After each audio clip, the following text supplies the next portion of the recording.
How about the critical path? Maybe you can just speak to that critical path towards production for enCore. I think we covered a little bit of it here, but talk about maybe the top 3 focus points, critical path for production.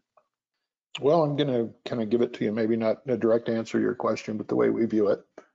And we kind of break it down into short and mid-range and long-term planning.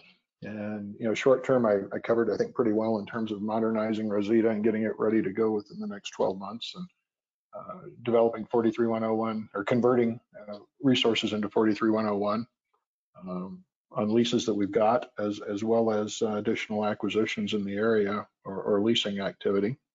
Those are underway in terms of projects that we've identified and are moving forward on. So those are the short-term focus. Now I'm going to jump to long-term, and I'll come back and revisit the third part of the strategy.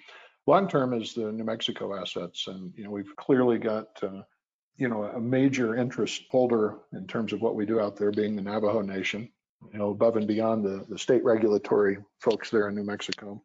There's been such a long history and not particularly good history with the uranium and its effect on the Navajo people.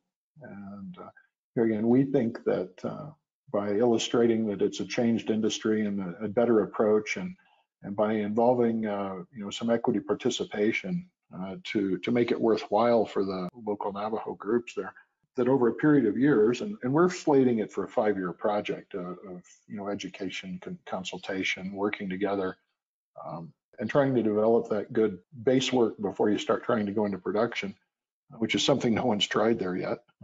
We've had quite good success with that up north in Canada on sister gold companies. So we think it's a very sensible approach. We think it's the only approach that makes sense. We think it'll be received cautiously at first. You don't develop trust overnight, and you don't develop trust with checks. You do it with deeds, and we think it's the right place to go. And obviously, New Mexico's got the biggest resources in the U.S. and historically has been the biggest uranium producer. It's the real prize in terms of the U.S. for uranium assets. But it's a long-term equation there. You can't go in there and just flip the switch and start. A significant portion of our Crown Point resource that we've had there, 20-some million pounds of 43101, has been permitted under NRC permits for a number of years. But so the permitting isn't nearly the issue there as it is, getting the local community support, and that's really the only way to get into production there. So that's our long-term strategy, and I think a very vital third part of it, rather than a project or an asset, is our ongoing desire to acquire other projects, fit into that mid-range and shorter range production view as well.